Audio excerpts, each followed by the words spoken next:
Sweet. Well, welcome everyone to our first meeting of 2020. And I forgot to install Font Awesome. That's pretty cool. So yeah, welcome to the January 2020 meeting of the Australia and New Zealand PowerShell and DevOps user group. I need to update that. We are on Twitter and Meetup, but the easiest place to get a hold of all of our contact stuff is on the ANZPSUG.github.io website. That'll link you off to everything, and there's a schedule of when our future meetings are. This group is co-organised by myself, Josh King, here in New Zealand, and I've also got Adam and Shav, who are over in Oz. Feel free to reach out to any of us if you've got any requests for content, or you feel like talking and you want to propose a session. We're always looking for speakers. I did also want to mention the PowerShell conference book, Volume 2. This just hit, let me double check, 74% complete. And there's 11 chapters left to go, and they're planning on getting those out by the end of the month. So this book is structured like a conference. It's full of many different authors, all on different topics. So it's not a start at the start, finish at the end. You can chop and change, go in between, pick the topics that are interesting to you, and there's a lot of content in there. They're planning on a print copy at some stage as well, but all proceeds from this go to the DevOps. Ooh. I need to get the name right. I think it's the DevOps Collective, but let me double check.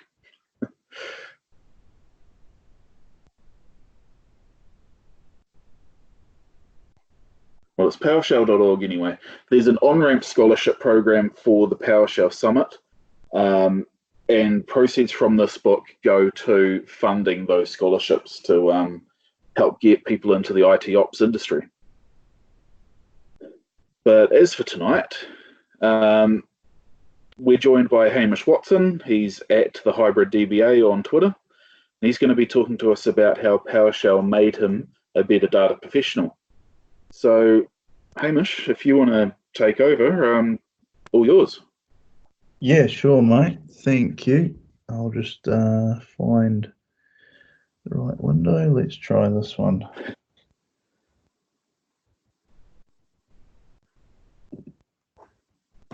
I'm hoping that you can see my screen.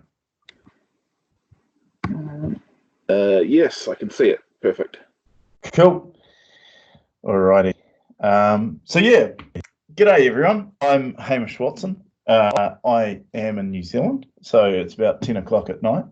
The bad news for me is I have to get up in about 6 hours after I finish this, so I might not be hanging around too long, but I'll get through my slides so that we have time for questions and everything. So yeah, my session tonight is how PowerShell has made me a better data professional, or how a mediocre DBA became something of a DevOps fan.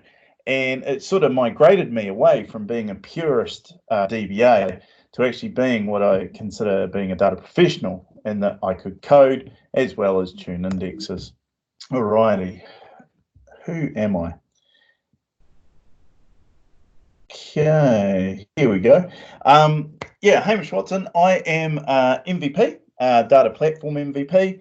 I own my own company, MOF, which is a company dedicated to data and DevOps. I've been working in IT for a horrendously long time. I think this is now my 3rd decade, which makes me feel incredibly old. I've been working with SQL Server since 2005, and I've been doing DevOps since before it even had a name. But I'm pretty much a database bloke who knows something about automation and culture, because you can't actually do DevOps without culture. And as I said, I'm from Christchurch. As you can see, I like to speak, and the reason why I like to speak is to help people, and I love community. I am a PASS, Outstanding Volunteer. PASS stands for Professional Association of SQL Server, and I got their Passion Award, which they hand out once a year to someone that does a lot of contributions in their community. And in fact, I'm now, for about the last 12 days or 13 days, I'm on their board of directors for a year or so. Yeah, I love all things DevOps, and bringing DevOps to the database is something of a passion for me. I run my own meetup, SQL Server and Data Management user group here in Christchurch, and we've got a few users. And in fact, we're meeting this Wednesday, and we're going to do some stuff with Power BI. But I also run a DevOps virtual group as part of the PASS umbrella. So yeah, it's free to join up. We've got our next session on Monday, the 27th of January at 7 p.m. UTC time, which unfortunately for Australia, I think is about 6 a.m. in the morning, and it's 8 a.m. in the morning for me. I like to talk about DevOps. I do training on DevOps as part of community events for conferences, whatever. And I really love bringing unit testing to databases. And in fact, I've just remembered that I should talk about Pester at least once during this session. So what's this session going to be? Well, I'm going to talk about how PowerShell pretty much changed my career, and it most definitely changed my outlook on how I use technology. I'm going to talk about desired state configuration because it pretty much allows us to build stuff and do stuff, as well as DBA tools. Because when I was thinking about this session, I thought, well, I can't just come along and just show you all how PowerShell works, because I think you probably already know how parts of it work, right? This is the PowerShell user group. So I thought I would show how PowerShell has made a valuable contribution to the sector that I work in. And who knows, it may show you some things that you might not have known about, but more importantly, it might show you ways that you could maybe contribute to some community things that are going on. I have to admit, in my career, I was pretty lucky because, I mean, I used to do all this kind of stuff. This is T-SQL, which I wrote horribly in databases, but I also wrote PowerShell. But when I look back, and in fact, I dug this out of my repository, it was pretty bad, some of the PowerShell that I wrote. But the thing was, I wasn't a purist DBA. And in fact, this is why my Twitter handle is the hybrid DBA, because I like to make stuff go.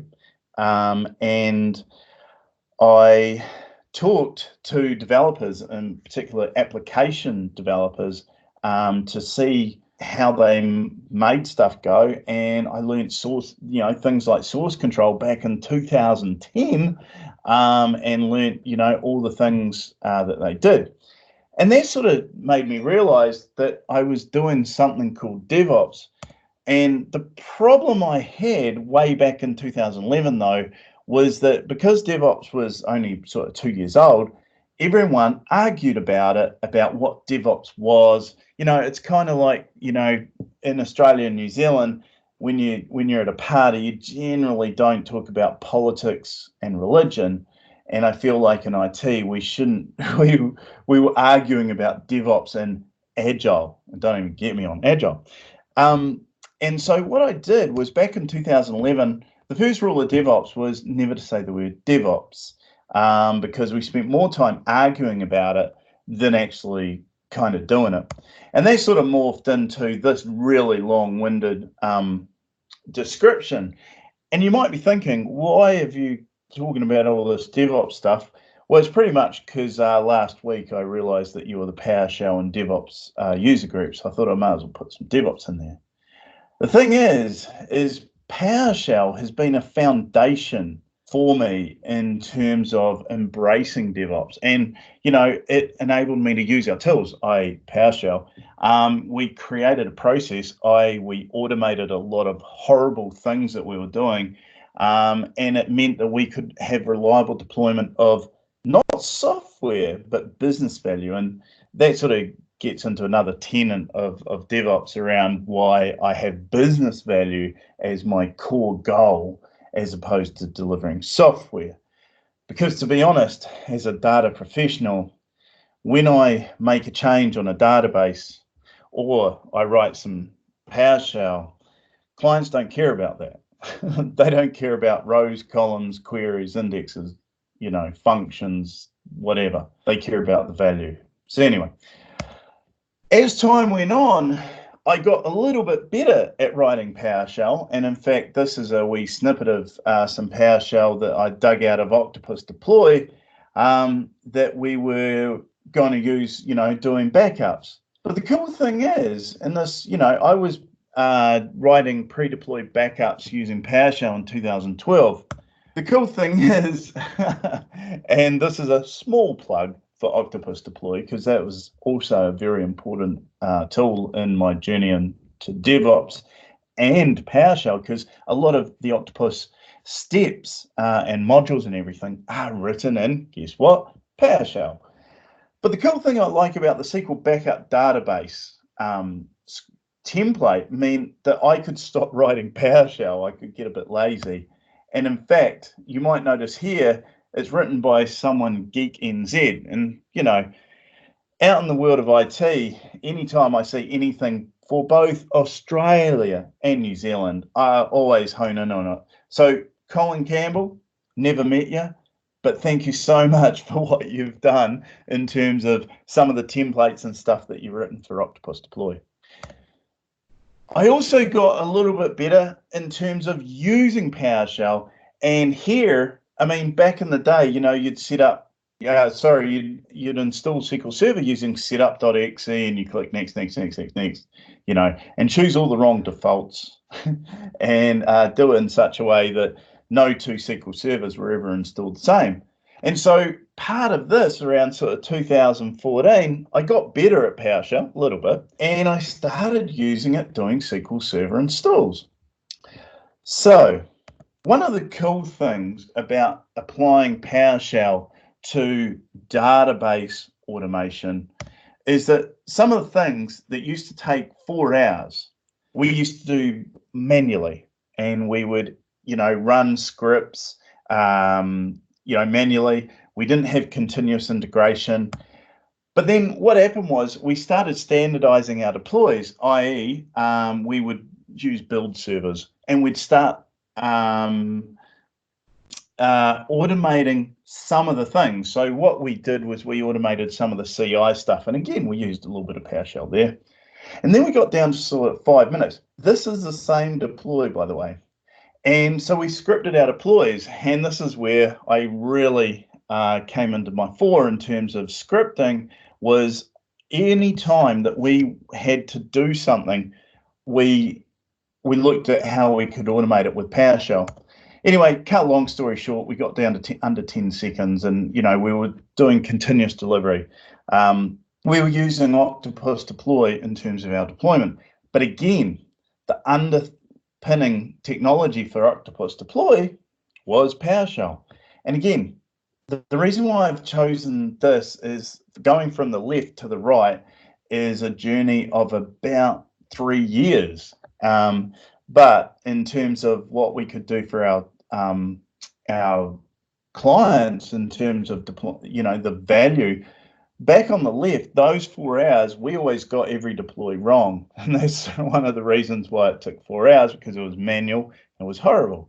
The reason why it was under 10 seconds is because, again, we automated things. We had a repository of scripts. We were using source control. We were doing all those good things. And so for me, that's kind of how PowerShell changed my career, because instead of getting up at 3 in the morning and running horrible scripts that I'd never seen before, we were now not getting up, but we were investing our time and effort into proactive activities like using PowerShell to do it. Now, one of the cool things we discovered along our journey, and this is going back sort of 2016 and 17, was really using desired state configuration. And for me, one of the tenets of DevOps is being able to use infrastructure as code.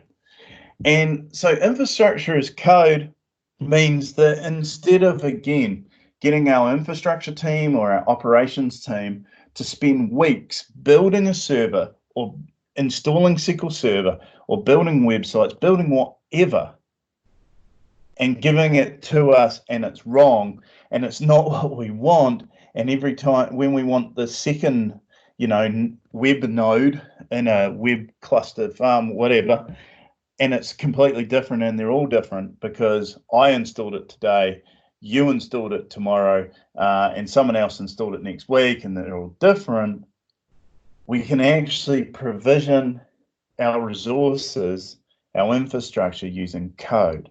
So we store our code in source control. We do all the good things that application developers have been doing for 20 odd years. We then build our code, we test it, that's fairly fundamental, and then we feed it off into release automation. And so why would we use DSC, or desired state configuration, in this?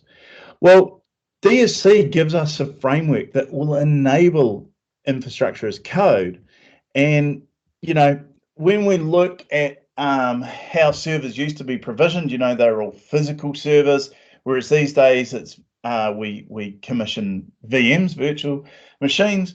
And in fact, we moved to containers. And one of the areas that I'm really, really passionate about is using containers for running SQL Server and running automated testing using containers. And the really awesome thing is that I can run containers and actually run PowerShell in them because, it's been ported across platforms. So some of the code that I've written, for my SQL Server, I can now run in, on Linux as well as within a container, which is pretty cool. So the benefits of embracing infrastructure as code is, we're minimizing the permissions needed, right? So rather than having someone have to log on to a server as administrator and do all those things, we don't need to do that because we can lock it right down to what is provisioning our server or database. It's repeatable. So that every time I run it, I should pretty much get the same result if I've coded it correctly. Our changes to servers are documented and we're going to have them in source control. So they're versioned and audited and we have history, and if things go wrong, we can roll it back and redo the build. And again, because it's repeatable, means that when we deploy to dev, test, staging, prod, whatever, we're going to get the same result. And of course, scalable. I can't build 100 servers in a day by myself, or even if I had 20 people, but I can do that using things like desired state configuration because it scales out. Cool. And also, one of the things I really like about jumping on the DevOps bandwagon at some point was, for me, it was, using things like PowerShell, whereas infrastructure as code with DSC is a real, like a gateway drug to DevOps, because it means that you can start small. You can start small with a small little project. And in fact, my first project in terms of automating my deployment pipeline for databases was using invoke-SQL command, right? And so what I did was I used it to do that backup job that I showed you before. I wrote a actually right back then, it was very, very simple. All it did was did a backup of my database as part of a release. And so that was my small step into DevOps. And then we just expanded after that. And then we got to the large script that you saw before, and we went from there. So I encourage you, as I talk through desired state configuration and DBA tools. Whilst DBA tools might not be applicable to you because you're not a data person, definitely desired state configuration is. And a quick another story about DSC is one of the things that really got me on board with it was I wanted to deploy our Octopus deploy a number of times, right? So we had to have it, I had a number of clients and I wanted a same consistent build. You can use DSC to build Octopus deploy, and all the agents and everything you can use DSC. And once I got my head around that, I was like, well, how can I use this more? But let's talk about DSC first of all. So it was first released in WMF 4.0. I have to admit, I can't even remember. Oh wait, Windows Management Framework. There we go. It was enhanced with 5.1. It's basically based on industry standards. Those are the management object format as well as common information model. And we use it with PowerShell. We create configurations and then we manage the desired state of our infrastructure, what we're building. And the cool thing is we can use things like testing frameworks like Pester to run unit tests over our DSC scripts. The stages of DSC, so we will have the first stage will be authoring. So we'll write our configuration document describing our desired state in declarative syntax. We then publish it, whereupon we distribute the configuration document to each node that we're going to install, and then we enact it, where we use the local configuration manager on each of those nodes. And notice I've said nodes, right? So we can push this out to many nodes to do many builds and whatever. And again, that can be the scale part. And when we do that, the local configuration manager on each node then applies the configuration as part of our next step.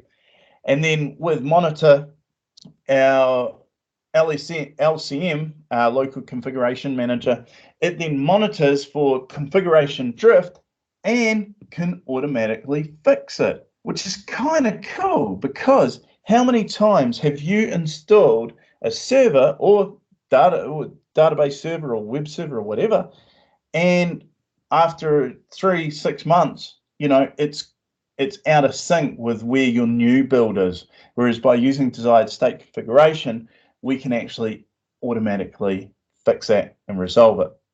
DSC is available from Windows 8.1 and Windows Server 2012 R2. So it's been around a fair while.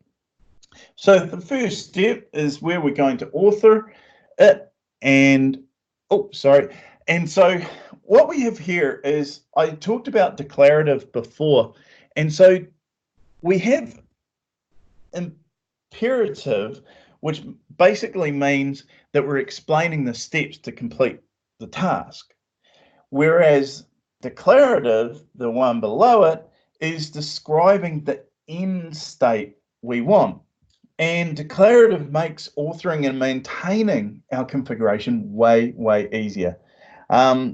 Because the really cool thing I like about DSC is that it has no need for error handling in your scripts. And if you've seen any of my code, you know that it needs a lot of error handling. The cool thing is that's wrapped up in the DSC framework, which is pretty cool. So again, being declarative, we also want things to be idempotent. And basically we define our desired state. In this case, we want ctemp to be present. And we don't care about the current state. So basically, if ctemp exists, it'll be in our desired state. So we stop, we move on. Whereas the imperative script above will actually fail if ctemp is there, and because it will try to create the new directory. And so what we have to do is add more logic to the imperative one to get around this. So resources, DSC has a whole heap of resources. Those resources are implemented as modules. So the top here, we're going to get our module for PS desired state configuration. And down the bottom there, we will look for the one for SQL setup. So find DSC resource.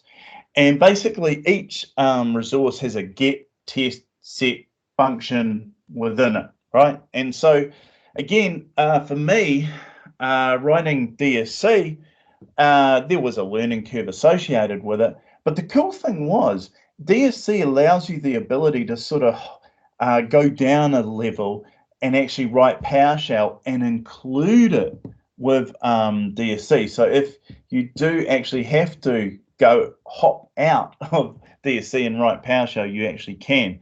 And again, because it is a PowerShell module, you know, it's very familiar to us.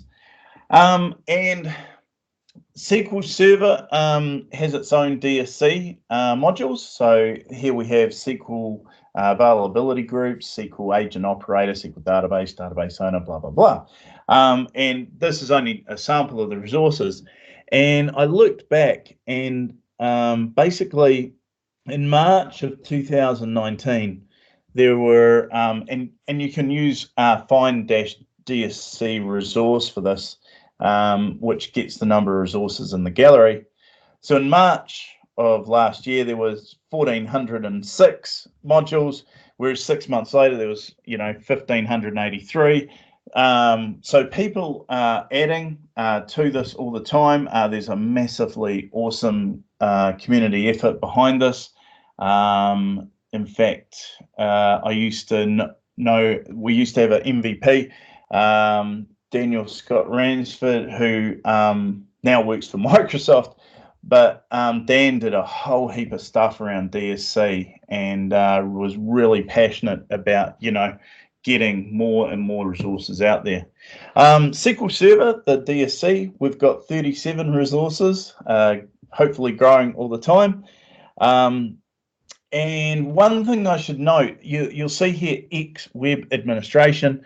Now these are Microsoft resources, but the X actually means experimental. So although they're probably okay, you just need to be a little bit careful. So these are for trying things out, and they don't meet the standards to be a high quality DSC resource module. Okay, so that's just something to be aware of. All good. So this is what a DSC will look like, and so what we're doing here is we're going to create some folders, pretty easy stuff. So first off, we're going to have a configuration, which is our command type, and so this is a special type of PowerShell function, and so it will have a name. So we've named it create SQL folders. We then will import our DSC resource, which is a keyword, and this can only be used within the configuration block, right? So within the curly brackets there. It will import any needed resources, and so for this one, our module name is PS desired state configuration. Make sure that that's there. And in fact, what we can do is, so for my experience, way back when, I had to import a specific Octopus deploy module, which was all good. But basically, it was one line to make sure that it was present, and if it wasn't, we'd add it. We now get to our node. So this is server 1. And again, we could have one or more node blocks, and it defines the target node. And what we can do is, as I said before, this is where it scales. We can have an array notation to pass in multiple nodes, right? So, local host, server 1, server 2, blah, blah, blah, to build this right out, and we can feed that in, and it's brilliant. And now we get down to our resource block. Cool. Have I gone one? Yeah, cool. Alrighty, so what we're doing here is we're actually going to do a create data directory, and we're calling the file resource, and we've named it create data dir, sorry, and under that will be our resource block and our destination path. So I want to create, C drive SQL 2019 and ensure it's present, and the type is directory. And so the properties are there to define our desired state for the resource. Now, the other way we can do it is actually say ensure equals absent. And so that actually means that if it is there, that will actually remove it. And so for me, as I'll show you soon, this was really important in terms of how I could build SQL Server. Because as you remember before, I had a horrible PowerShell script that looked pretty kludgy. Whereas, as I'll show you as we're going along, I could have, a thing of beauty that other people had created that I could use. So yeah, what happens is we compile our configuration into a MOF file, and we basically have one MOF file per node. It can be modified and reapplied as we want. And again, this was adhering to industry standards on how to distribute the code out there. Our configuration data.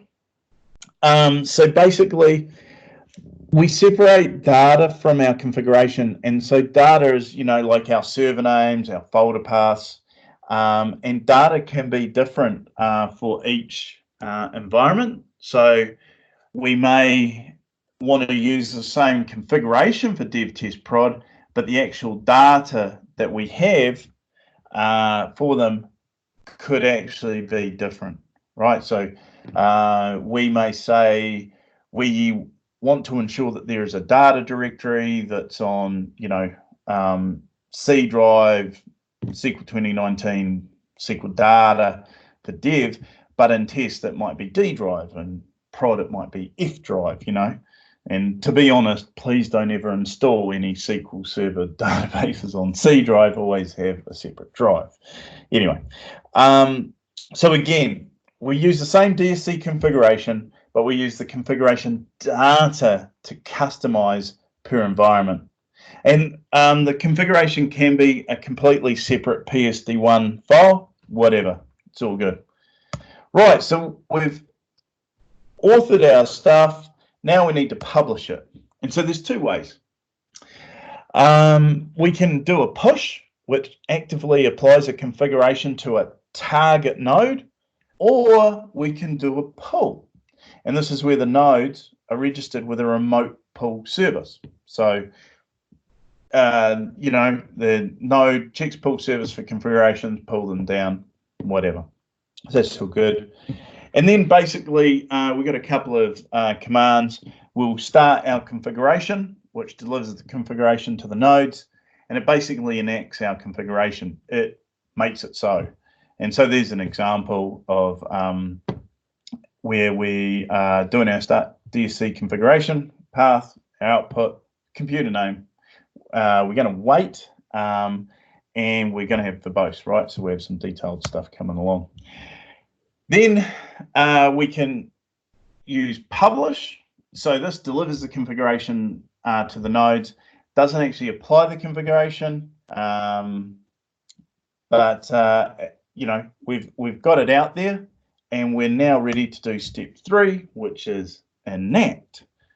So we're going to use, again, local configuration manager, or LCM. This is basically the engine for DSC. It runs on our target nodes. It parses our configuration and then enacts things, and it determines what the refresh mode is. And we can configure it using meta configuration that, again, we can push out and everything. There's some settings. So action after reboot, basically this will tell the node what to do after a reboot. Either continue the configuration, excuse me, stop the configuration, whatever. Excuse me, we might have a certificate ID in our LCM. And again, this is a thumbprint of the certificate, which can secure the credentials in the MOF, which we created. We have configuration mode. I apply only, or apply and monitor, or apply and autocorrect. That's all cool. And configuration mode frequency minutes. Basically, this is how often our current configuration is checked and applied, and the timer is restarted when either config has been applied or a system restart. Reboot node if needed. Basically, as it says, the node will be rebooted if required by configuration. And refresh mode. Are we going to do a pull or are we going to do a push to get our configuration stuff out there? And again, the refresh frequency minutes. This is the time interval at which LCM checks the pull service for updated configurations. So basically, we can have our servers going out checking, and again, because of item potency, they will just apply the same configuration. If it already exists, we're okay. We can move on. So step 4 is partly what I've been alluding to around the monitoring. And so what we have is some configuration reporting. So in this example, we're going to, at the top there, we're going to get the current configuration of our node, DSC server number 2. Basically, get DSC configuration. It will get the current configuration, but not necessarily the desired state. It doesn't actually say whether we're in the state or not. Whereas the DSC configuration status, it'll actually return a whole heap more information about the resources in desired state versus the ones that are not in our desired state. And we can test the current configuration, and again, we can do verbose, get some detailed information, what have you. So there's a whole heap of stuff that we can do around our configuration reporting. And event logs, right?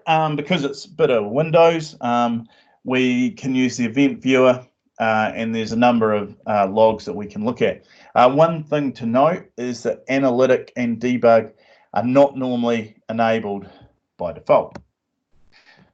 So that was a very quick rundown of DSC, but I'm a data guy, so I'm going to talk about DSC and SQL Server, because when you install SQL Server, it should be CTFP, my apologies. We need to ensure that we've installed the Windows feature .NET framework, which one you then say.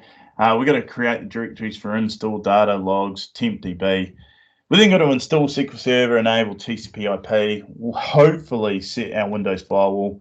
And again, we'll set some server configuration options using a stored procedure called SP_configure. And yeah, so some of those are backup compression, CTFP, not OP, which is cost threshold for parallelism, and max dot, which is max degree of parallelism. Those last two settings pretty much help me pay my mortgage, because most people don't set them and they wonder why their SQL Server's not running. So that's a kind of a freebie for you. If you're ever configuring a SQL Server, look at B and C. Yeah, and then after that, we need to create our DB database, whatever. So the really cool thing is that these are all in DSC, SQL Server DSC. And so we can use all the resources on the right-hand side to configure all these things. Now, back in the day, installing a SQL Server used to take about a day, and it was pretty slow. The reason why it was pretty slow is because a human was doing it, and it didn't really take you a whole day, but it took you a day because your phone would ring, you'd go to lunch, you'd do this, you'd do that.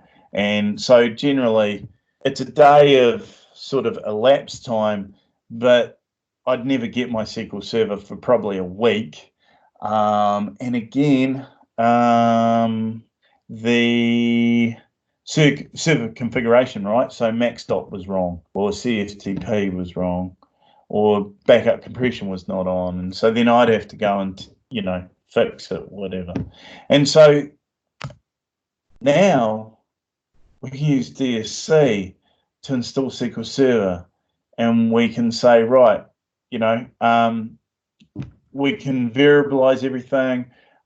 We can, you know, use secure credentials. I don't have to give infrastructure people my, you know, SA password. I can feed that in, whatever.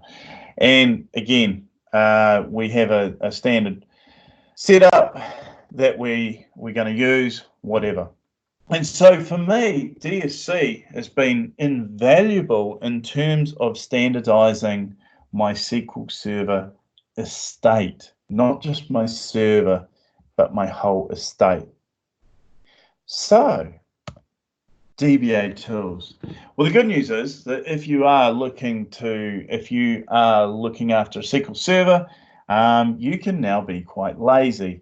The really cool thing about DBA tools is it has one of the shortest URLs, dbatools.io, and basically DBA tools is written by the community in that it's contributed by people like myself, you know, data platform MVPs or PowerShell MVPs, because DBA tools is written in PowerShell. And here's the deal. This horrible code, and yeah, I dug it out from June of 2017.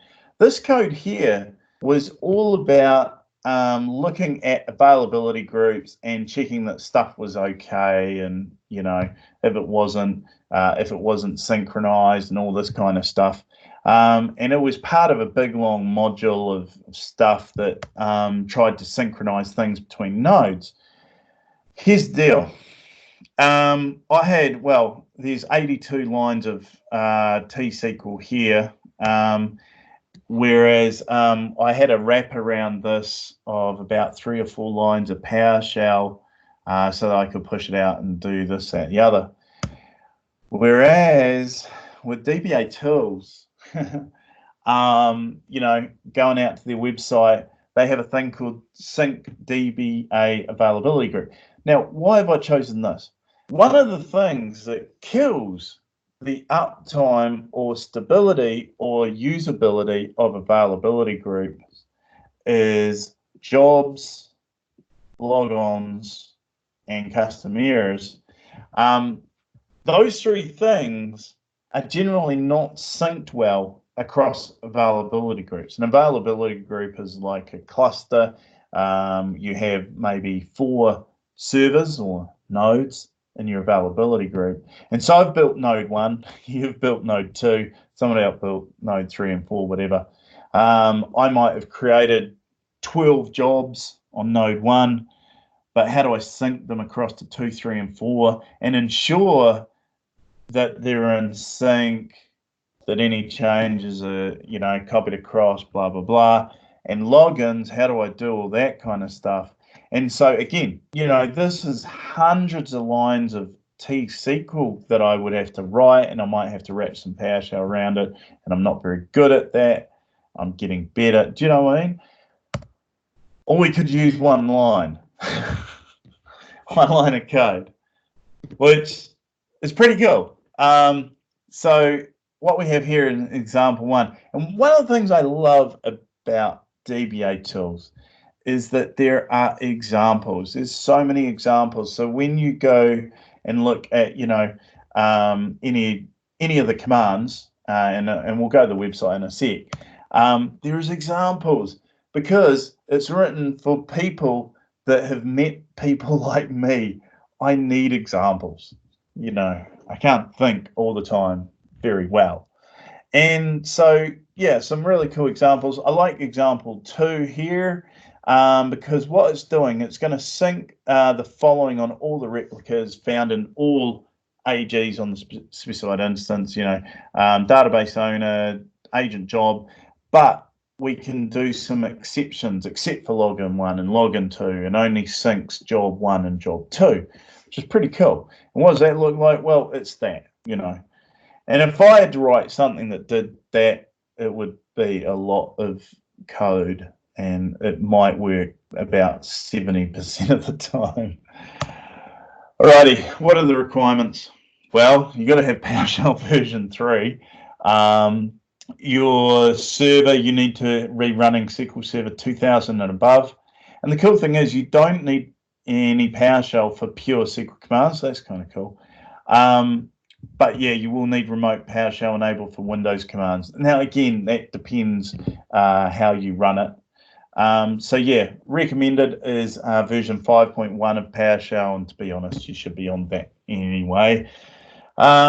It supports SQL Server 2000 up to 2019. The reason for that star is because it looks after a bit of Azure as well, because we run SQL databases in Azure. And in fact, there was another thing that got me on this whole PowerShell thing. I needed to create lots of databases in Azure. And so I learned how to write in Azure RM, I think it was. Yeah. Azure RM, PowerShell, these days, I'm probably using the Azure CLI.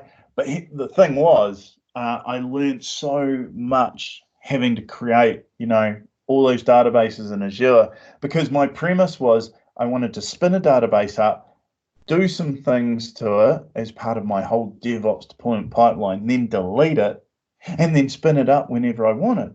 And that was getting pretty onerous when I was doing that by hand. But by scripting it meant that, yeah. And so there's been all these little facets along the way, these little steps that have really enamored PowerShell to me and really have saved my career. Because to be honest, if I was a traditional DBA, grumpy as saying, I'm not going to use PowerShell, I'm probably not going to have a job in the next 2 to 3 years. You heard it here first. And the cool thing is dbatools looks after Express up to Enterprise Edition. So it doesn't matter what edition of SQL Server you're on.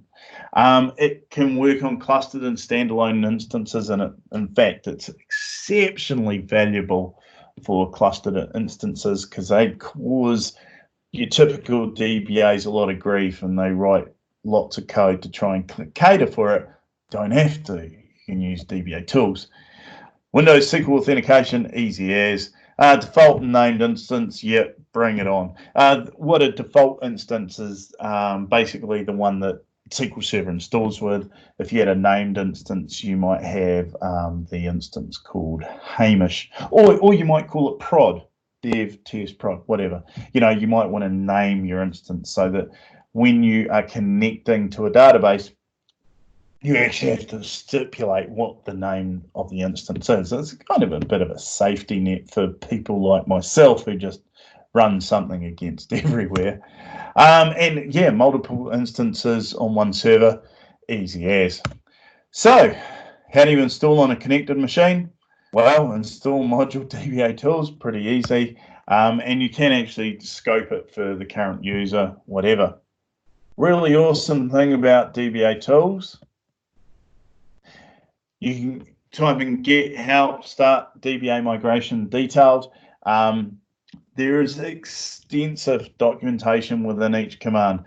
I've met the people that write dbatools. They are passionate about making your life easier and, more importantly, how to look after your database better than you can. And you know what?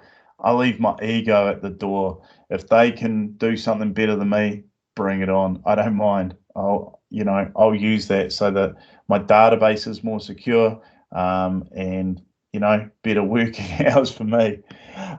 Yeah, documentation for each command line. I sort of showed you the example for the availability groups, which is, you know, one of the hardest things to look after in SQL Server land. But yeah, backup DBA database, this is awesome. You can do all the things that you want to, and you know, generally with one line. And again, you can do, because it's written in PowerShell, you can do all the things you're used to being able to do with PowerShell. Now, it's open source. As I said, it's written by community people, but there is support. And so there is a Slack channel, dbatools, on the SQL Server community. There's a dbatools channel on Slack. This is the SQL Server community Slack thing. Goodness, I should know what Slack. Yeah, anyway, don't care. But yeah, dbatools.io/Slack. And yeah, so if you ever got any questions, anything, you can raise your hand, do it there. The really cool thing is it's open source, but they do have plans. They do a whole heap of tests. They do code coverage. They do the whole lot, and they're working towards version 1.0, and in fact, they have got to version 1.0. It was released, I think, June of 2019. So yeah, version 1.0 is out there, which is awesome.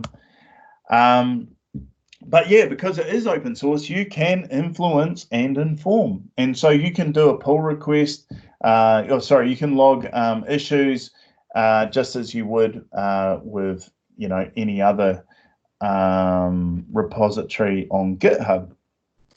And this is to remind me to actually go to the website.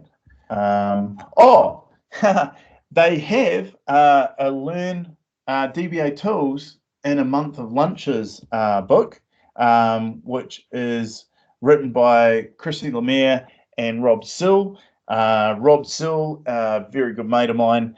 We run the DevOps virtual group together. Rob's handle is SQL DBA with a beard, and I wish I had put a picture of him on here. But anyway, so yeah, there's a Learn It in a Month of Lunches, which is Manning Early Access Program. So I think for this one, they haven't done all the chapters, but they're getting there.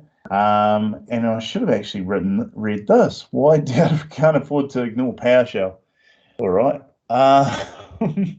Well, there you go. There's even more reason why PowerShell is a brilliant thing to use for data professionals. Anyway, this is the website, and basically I'm just going to come to the team, because what you'll see here is a whole group of people that really, really care. And so Chrissy Lemire, she is a dual Microsoft MVP. So Chrissy does data platform, or SQL Server as it was known, as well as PowerShell. And there's my mate Rob Sill. And you'll see here all these people who contribute all the good things. And there's a number of Microsoft people in here. Aaron Nelson now works for Microsoft, and there was one bloke I wanted to point out, and as luck would have it, I can't find him. And again, you can contribute, and if you're really good at PowerShell, your stuff, please have a look and see if you can contribute.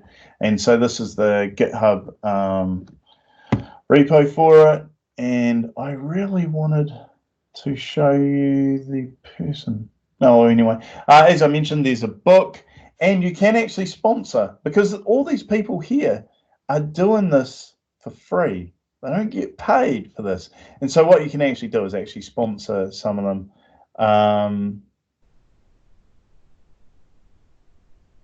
Yeah, no, that's cool. Alrighty. Yeah, and again, the commands, this is, this, I don't know, like, for me, this is fantastic, like backup, restore, or availability groups. As you can see, there is a whole heap of commands you can do for database, well, SQL Server.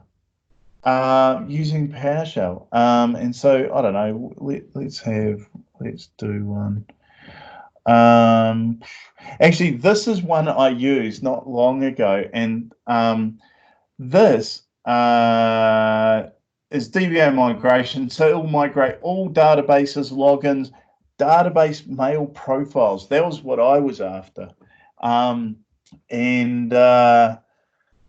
Yeah, because I couldn't for the life of me work out how to get it across. I had problems with credentials and all that kind of stuff. So yeah, again, as you can see, we can parameterize stuff, and they have a whole heap of examples that you can use, and as per usual, you know, description of all the parameters, you know, the optional ones that you might want to use, which is brilliant. So yeah, that is DBA tools, and I guess I kind of left this till last because this was kind of the pinnacle of where I got to in terms of using PowerShell. That doesn't mean that I don't use DSC. In fact, I will use DSC to build my server, and then I'll use DBA tools to actually migrate all my databases or do any of the things that I want to do. So again, a massive shout out to all these wondrous, beautiful people that contribute and basically keep me employed. Yeah, thanks. Right. So I want to say a couple of things, right? Because in terms of my PowerShell journey, there were two people that I worked with back in 2010, 11, 12, 13, 14. Oh, 2010 to 2014. Greg Bagley and Suji with the last name I can never say, so I'm not going to. Basically, they helped me discover DevOps, and more importantly, they helped me discover how I could apply PowerShell to my databases. We were writing, you know, PowerShell to configure web nodes, to do all these other things, but applying it to databases was awesome. I mean, I'm not even going to talk about SQL PS way back then. It was horrible. Let's not even go there. I want to thank John Martin. So John and I collaborated on DSC, and we ran a training event together in Holland. And Jess Pomfret. Jess is a legend of DSC, and I have borrowed quite a few of her slides in this session because Jess has written it brilliantly, so I wasn't going to reinvent the wheel. And of course, my mate Rob Searle, you know, we run the PowerShell, the DevOps virtual group together, but Rob is, oh my goodness, when it comes to unit testing PowerShell with Pester, just Google Rob Searle Pester, and don't worry, it's safe for work searching Pester and his name, because if you're writing PowerShell, you should be unit testing your code. And of course, Chrissy, for what she's done with DBA tools and for the massive amount that she has given back to the community to, again, allow us to just get average people that don't know it to start using PowerShell. And of course, you know, Chrissy founded DBA tools, and that's awesome. That is not the right one. This bloke here with the glasses, that's actually Sarge. He is the bloke that I think just before around, you know, that's not me in the photo, by the way. But yeah, I always have Sarge on my question slides because my career, whilst PowerShell has helped me so much, it's that bloke there who actually got me on the train and said, hey man, let's, you know, write some PowerShell. Let's make stuff go. So he's always on the question side. So if anyone does have any questions, I'm more than happy to answer them now, or you can send them through to the organizers and I can either blog about them or reply back, whatever. I don't mind. But most of all, thank you. It's been an awesome opportunity to actually kind of talk about how PowerShell has helped me. I chose two things, desired state configuration, how it could help me standardize my SQL Server installations, and DBA tools in terms of managing, migrating, you know, all the different things within a database or database server that invariably makes stuff hard. Databases aren't that easy, but things like dbatools written, in PowerShell just makes things so easier, and it allows me to adhere to my Twitter handle, the hybrid DBA. So thank you very much. Like I say, I'll stick around for a bit if there are questions. Yeah, I'm not sure what the etiquette is or what the go is, but yeah, thanks. Yeah, if anyone does have questions, unmute or ask in chat, whatever works. Or if you don't, I don't mind. Like I say, I have to get up in 6 hours. It's one of the unfortunate things about being on a board of directors that is based out of Seattle. The meeting is at 9 a.m. No, it's sorry, 8 a.m. their time, 5 a.m. my time. But and make it work. Exactly. I guess at least you're not an Aussie. You'd be even earlier. Yes, exactly. It would be horrible. Oh, DBA checks. Someone mentioned DBA checks. Thank you very much. Yeah, DBA checks is awesome. Yeah, I should have mentioned that. Thank you, Brett Miller, for putting that in there. Yeah.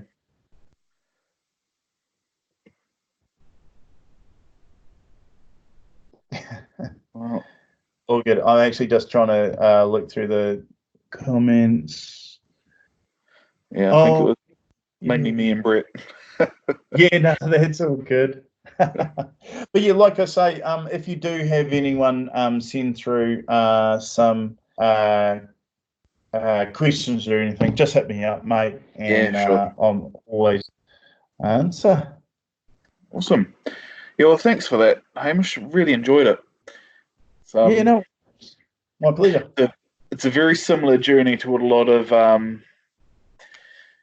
general server people either are on or need to be on. Yeah.